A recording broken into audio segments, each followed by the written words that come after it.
बिस्मिल्लाहिर्रहमानिर्रहीम, अस्सलाम वालेकुम। Welcome to easy cooking with Naureen. आज मैं आपके साथ वीकेंड स्पेशल मटन कढ़ाई की रेसिपी शेयर करने जा रही हूँ।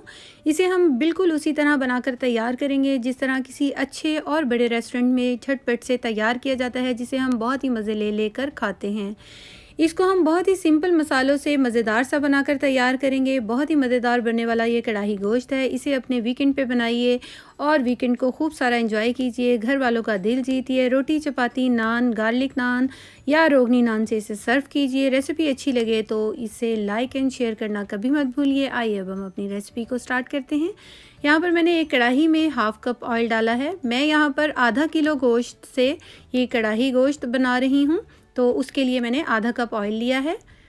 3 मीडियम साइज़ के मैंने यहाँ पर प्याज लिए हैं, जिसको मैंने बारीक काट लिया है। अगर आपके पास बड़े साइज़ के प्याज होंगे तो 2 ही काफ़ी हैं। मीडियम टू हाई फ्लेम पर हमने प्याज को फ्राई करना है। इतना फ्राई करना है कि प्याज जो है लाइट सा ब्राउन हो जाए।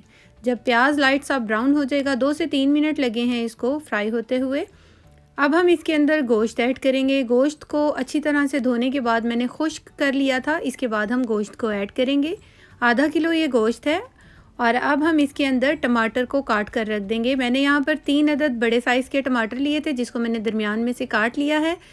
और इस तरह से इसको रख देंगे ताकि हम इसका आसानी से छिलका जो है रिमूव कर सकें। 4 से 5 हरी मिर्चें डालेंगे और 2 टेबल स्पून जो है लहसुन और अदरक का पेस्ट डालेंगे। और अब हम इसको इसी तरह से रख देंगे। ये देखिए, मैंने इसके अंदर 1 कप पानी डाला है, जिसकी वीडियो जो है स्किप हो गई है मेरे से। तो यहाँ पर ये वाला कप था जिससे मैंने 1 कप पानी डाला है और 1 टीस्पून नमक डाला है। पानी और नमक के साथ अब हम इसे हाई फ्लेम पर 5 मिनट तक पका लेंगे। यहाँ पर हमने इसको 5 मिनट तक हाई फ्लेम पर पकाया है और 5 मिनट के बाद ये चेक कर लेते हैं। यहाँ पर जो टमाटर है उसका जो छिलका है अच्छे से नरम हो गया है। इसका छिलका अब हम आसानी से उतार सकते हैं। सारे टमाटरों का हम छिलका जो है उतार कर अलग रख लेंगे, अलग कर लेंगे। और यहाँ पर तमाम टमाटर का छिलका मैंने उतार दिया है। अब हम सारे टमाटर मैश कर देंगे और इसको मीडियम फ्लेम पर हमने 20 से 25 मिनट ढक कर पकाना है। कोई मसाला अभी हम नहीं डालेंगे और इसे ढक कर हम 20 से 25 मिनट तक पकाएंगे कि गोश्त गल जाए। ये मटन है तो 20 से 25 मिनट में अच्छा खासा ये गल जाता है। ये देखिए, 20 से 25 मिनट के बाद अब हम इसे चेक कर लेते हैं कि गोश्त कितना गला है। अगर गोश्त आपका जो है 20 से 25 मिनट में ना गला हो तो आप उसे मज़ीद 5 से 10 मिनट और दे दीजिए, लेकिन मीडियम ही फ्लेम पर आप इसे पकाइए। लो टू मीडियम कर लीजिए, लेकिन हाई नहीं। 1 टीस्पून इसके अंदर भरकर सुरख मिर्च का पाउडर डालेंगे। 1 टीस्पून इसके अंदर धनिया पाउडर डालेंगे। हाफ़ टी स्पून हल्दी पाउडर, हाफ़ टी स्पून कुटी हुई काली मिर्च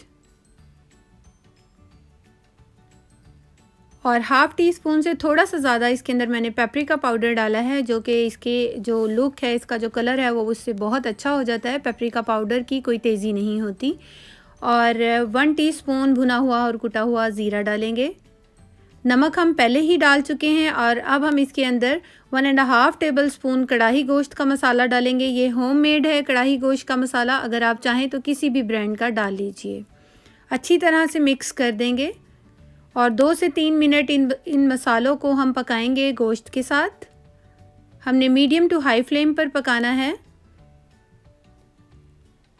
और अब हम यहाँ पर 2 से 3 मिनट हो चुके हैं इसको पकते हुए। अब हम यहाँ पर इसके अंदर ऐड करेंगे दही। दही फेंटा हुआ होना चाहिए और दही ऐड करने से पहले आंच को आपने बिल्कुल लो कर देना है। यहाँ पर मैं आधा कप ऑयल यानी 3 बड़े चम्मच जो है दही के डाल रही हूँ।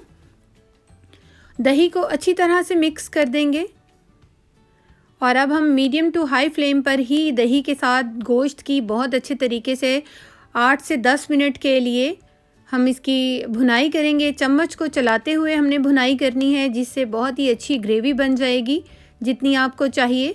और ये देखिए, मज़ेदार सा ये कढ़ाई गोश्त जो है तैयार हो गया है। गोश्त हमारा पहले ही गला हुआ था और मसालों के साथ भी हमने इसे 10 से 12 मिनट जो है पकाया है। यहाँ पर थोड़ा सा अदरक, हरा धनिया और हरी मिर्चों को काट कर डाल देंगे। अच्छी तरह से मिक्स कर देंगे ये देखिए कितना ज़बरदस्त, और खुशबू आला है, बहुत ही आला है, बहुत ही ज़बरदस्त इसकी खुशबू आ रही है। ये तो जब आप बनाएंगे और खिलाएंगे तो लोग बताएंगे आपको कि कैसा बनकर तैयार हुआ है। बहुत ही शानदार बनकर तैयार होता है। इसको हम डिश आउट कर लेंगे।